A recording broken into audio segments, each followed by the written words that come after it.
دوست ما را پیش پا داد و قدم بر پیش زد.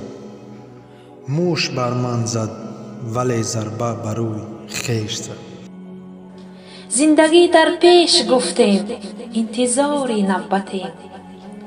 آسیاب با نوبت اما گندمی ما نیش زد. آبروی اهل دین از خاک پای مادر است.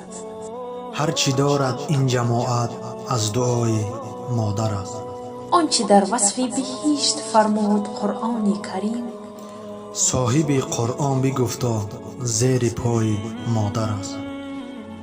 نمی خواهم برویش گرد باشد، دلش در زندگانی سرد باشد. تولا دارم از خالق یکتا، وجود مادرم به درد باشد. من از هستی او شکرانه دارم، به مویهای سفیدش شانه دارم. به هر جای روم با امر تقدیر، بگویم ثروت در خانه دارم. از زنی مسلمان پرسیدند برای زیبایی خود از کدام نمودی آرایشات استفاده میبرید؟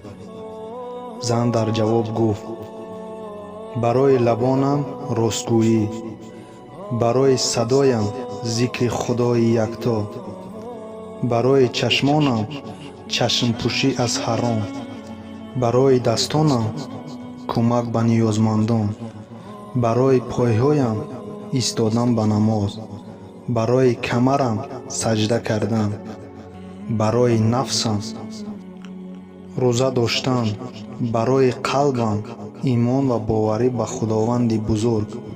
خواهران و مادران مسلمان، از آسیه صبر، از مریم پاکی، از خدیجه وفا و از عایشه صداقت را یاد بگیرید.